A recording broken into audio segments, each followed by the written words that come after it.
In the top stories, 16 people injured as a route taxi and truck collide. A date has been set for the proclamation of the Cultural Industries Bill, and a minister expresses concern about the challenges his constituents are facing. Welcome to Nation News for Monday, January 19th, 2015. I'm Natasha Beckles. No matter where you are in the world, at home or abroad, Nation News keeps you connected with what's happening in Barbados through our website, video newscast, and online e-papers. So stay connected with Nation News. Your news, your time, your way. 16 people were injured when a route taxi and a truck collided in Wanstead, St. James around 20 minutes to 2 on Monday afternoon. Route taxi driver Corey Chase of Tudor St. Michael is said to be the most seriously injured. He had to be cut from the vehicle by members of the Barbados Fire Service. Mr. Chase was at the time transporting 12 passengers and a conductor. The truck was driven by 34-year-old Laurent Elliott of Clapham, Christchurch. Both he and his lone passenger complained of injuries. Police are investigating. Minister of Culture Stephen Lashley has announced that the long-awaited Cultural Industries Bill will be proclaimed on February 1st. The act is expected to facilitate funding, duty-free concessions, and income tax benefits for cultural projects. One of the key components of the incentives is to make provision for the private sector to be able to invest in the cultural industries sector, and to do so in a way that will allow for investments to be given the necessary tax write-off treatment. And that alone will encourage, in my view, the private sector to feel much more confident to invest in the tremendously promising work of the creative sector in Barbados. Speaking to the media on Friday, Mr. Lashley said the act will also allow the creation of a Cultural Industries Development Authority, which will operate separately from the National Cultural Foundation. It will not be a duplication, but there will be some resources within the NCF which we are looking to transfer into the authority. And that particular segment of the NCF is the Business Development Unit, which by and large, the work of that unit touches and concerns the work of the culture industry sector. And of course, with all of this, the National Cultural Foundation, in terms of its mandate and its work, will be recalibrated to focus on cultural development, both at the community level, at the national level, but most importantly to forge international connections in relation to widening the whole context upon which the Barbadian cultural experience can be translated into a much bigger opportunity. Opposition leader Mia Motley is urging Prime Minister Frundell Stewart to revisit her recommendation to set up an eminent persons group to rescue Barbados and restore hope. Ms. Motley said setting aside partisan concerns and bringing the country's most competent minds together would protect the Barbadian way of life. She made the comments while addressing the Barbados Labour Party's St. Lucie branch meeting on Sunday night.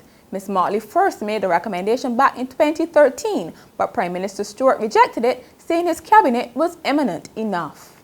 Needy students, as well as those who show academic promise, will soon be able to benefit from the major Sam Headley Scholarship Fund, which was launched at the Lodge School on Monday morning. The scholarship was started by businessman Ralph Busy Williams, who is a past student of the school. Principal Vasco Dash said many of the finer details are still being determined, but students from across the school body will be eligible. In other education news, St. Francis, the all-boys secondary school, which is one of the Ursuline convent schools, could soon be moving to a new location. The school, which was launched last October, is currently housed in St. Dominic's Church in Maxwell, Christchurch. However, school administrator Susan Chinnery revealed on Monday that there are plans to move it to the compound of the other convent schools. Speaking during a parents' meeting, Ms. Chinnery said negotiations for the building are still ongoing. She, however, assured the parents that the move would not allow the girls of St. Ursula's to mix with the boys of St. Francis. Even as the Barbados economy is starting to show signs of growth, one minister remains concerned about what is happening at the constituency level. MP for St. James South, Donville Innes, outlined some of the issues his constituents are facing. As a parliamentary representative, what is critical for me is how my constituents are doing. And I'm still faced with a number of constituents who are unemployed, who are struggling to make their ends meet, who need to ensure that the roads around them are improved, that the bush around their properties are kept clean. To me, those are the fundamental things that are very critical. Mr. Innes was speaking last Friday after he delivered a set of tablets to Wanstead Primary School. He said it was important to provide children with the correct tools to function in this age of technology. Town hall meetings have commenced to discuss the National Qualifications Framework. Implementation of the NQF is expected to transform the island's delivery of training and education. Minister of Labour, Senator Dr. Esther Bayer, explained what it will mean for Barbadians. Indeed, the National Qualifications Framework will ensure that every Barbadian has the opportunity to receive qualifications in whatever sphere of occupation or profession they desire, thereby strengthening our human resource base and the employability of every person. Meanwhile, Executive Director Henderson Eastman of the Technical, Vocational and Educational Training Council said this area was critical to turning around the Barbadian economy. The country is going to be made beneficiary because all of this debate about our educational system, because we have produced plenty classical education graduates, but we need a good balance of technical graduates if we are to get back in this world economy to produce people that can do, to produce people that can produce things for export, reduce the import food bill.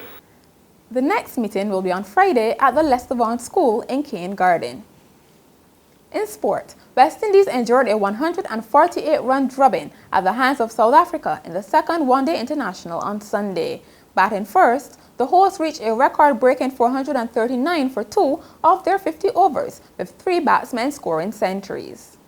In reply, West Indies could only manage 281 for 7 in their 50 overs. South Africa won the first match by 61 runs via the Duckworth-Lewis method. The third match will be played on Wednesday. And finally, a man searching for his wallet in a trash bin in Northern California was scooped up by a garbage truck and taken on a long ride. He told police he was stuck in the truck for about an hour and used lumber to reach the top of the garbage pile and avoid the compactor. The man was taken for medical treatment after he complained of neck and back pain. And that's Nation News for Monday. For more, log on to nationnews.com as well as YouTube, Facebook, and Twitter. Pick up your Daily Nation on Tuesday or subscribe to our e-paper. Thanks for joining us.